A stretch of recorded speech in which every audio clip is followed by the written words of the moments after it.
Matthew chapter 27. Early in the morning, all the chief priests and the elders of the people made their plans how to have Jesus executed. So they bound him, led him away, and handed him over to Pilate the governor. When Judas, who had betrayed him, saw that Jesus was condemned, he was seized with remorse and returned the 30 pieces of silver to the chief priests and the elders. "I have sinned," he said, "for I have betrayed innocent blood." "What is that to us?" they replied. "That's your responsibility." So Judas threw the money into the temple and left. Then he went away and hanged himself. The chief priests picked up the coins and said, "It is against the law to put this into the treasury, since it is blood money." So they decided to use the money to buy the potter's field as a burial place for foreigners. That is why it's been called the Field of Blood to this day. Then what was spoken by Jeremiah the prophet was fulfilled. They took the 30 pieces of silver, the price set on him by the people of Israel, and they used them to buy the potter's field as the Lord commanded me. Meanwhile, Jesus stood before the governor, and the governor asked him, "Are you the king of the Jews?" "You have said so," Jesus replied. When he was accused by the chief priests and the elders, he gave no answer. Then Pilate asked him, "Don't you hear the testimony they're bringing against you?" But Jesus made no reply, not even to a single charge, to the great amazement of the governor. Now it was the governor's custom at the festival to release a prisoner chosen by the crowd. At that time they had a well-known prisoner whose name was Jesus Barabbas. So when the crowd had gathered, Pilate asked them, "Which one do you want me to release to you, Jesus Barabbas or Jesus who is called the Messiah?" For he knew it was out of self-interest that they had handed Jesus over to him. While Pilate was sitting on the judge's seat, his wife sent him this message: "Don't have anything to do with that innocent man, for I have suffered a great deal today in a dream because of him." But the chief priests and the elders persuaded the crowd to ask for Barabbas and to have Jesus executed.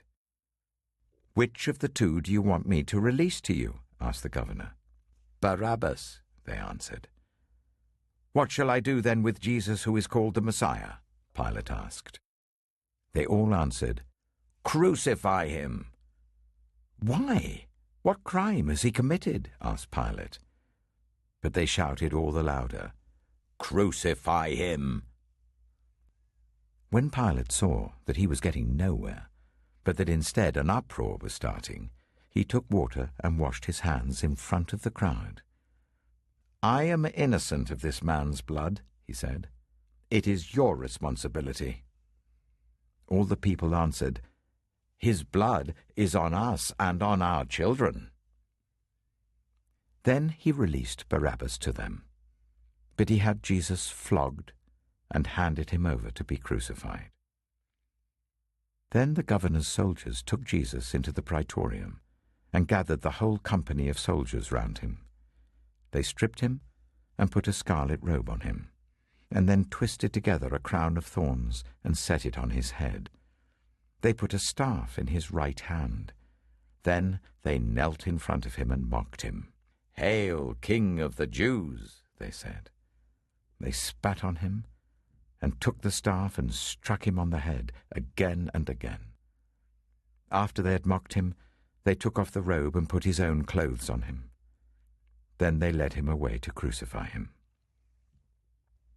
As they were going out, they met a man from Cyrene named Simon, and they forced him to carry the cross. They came to a place called Golgotha, which means the place of the skull. There they offered Jesus wine to drink mixed with gall, but after tasting it he refused to drink it. When they had crucified him, they divided up his clothes by casting lots, and sitting down they kept watch over him there. Above his head they placed the written charge against him: "This is Jesus, the King of the Jews." 2 rebels were crucified with him, one on his right and one on his left. Those who passed by hurled insults at him, shaking their heads and saying, "You who are going to destroy the temple and build it in 3 days, save yourself. Come down from the cross if you are the Son of God." In the same way the chief priests, the teachers of the law, and the elders mocked him. "He saved others," they said, "but he can't save himself. He's the King of Israel. Let him come down now from the cross, and we will believe in him. He trusts in God. Let God rescue him now, if he wants him. For he said, 'I am the Son of God.'" In the same way the rebels who were crucified with him also heaped insults on him.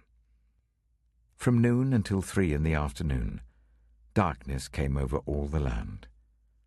About 3 in the afternoon, Jesus cried out in a loud voice, "Eli, Eli, lama sabachthani," which means, my God, why have you forsaken me?" When some of those standing there heard this, they said, "He's calling Elijah." Immediately one of them ran and got a sponge. He filled it with wine vinegar, put it on a staff, and offered it to Jesus to drink. The rest said, "Now leave him alone. Let's see if Elijah comes to save him." And when Jesus had cried out again in a loud voice, he gave up his spirit. At that moment, the curtain of the temple was torn in two from top to bottom.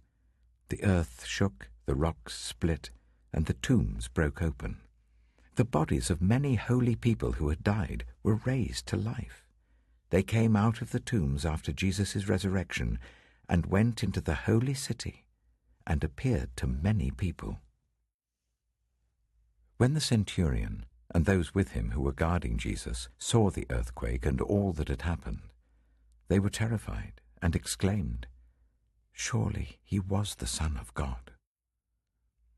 Many women were there, watching from a distance. They had followed Jesus from Galilee to care for his needs. Among them were Mary Magdalene, Mary the mother of James and Joseph, and the mother of Zebedee's sons. As evening approached, there came a rich man from Arimathea named Joseph, who had himself become a disciple of Jesus. Going to Pilate, he asked for Jesus' body, and Pilate ordered that it be given to him. Joseph took the body, wrapped it in a clean linen cloth, and placed it in his own new tomb that he had cut out of the rock. He rolled a big stone in front of the entrance to the tomb and went away. Mary Magdalene and the other Mary were sitting there opposite the tomb. The next day, the one after Preparation Day, the chief priests and the Pharisees went to Pilate. "Sir," they said, "we remember that while he was still alive, that deceiver said, 'After 3 days I will rise again.' So give the order for the tomb to be made secure until the 3rd day. Otherwise his disciples may come and steal the body and tell the people that he has been raised from the dead. This last deception will be worse than the first." "Take a guard," Pilate answered. "Go, make the tomb as secure as you know how." So they went and made the tomb secure by putting a seal on the stone and posting the guard.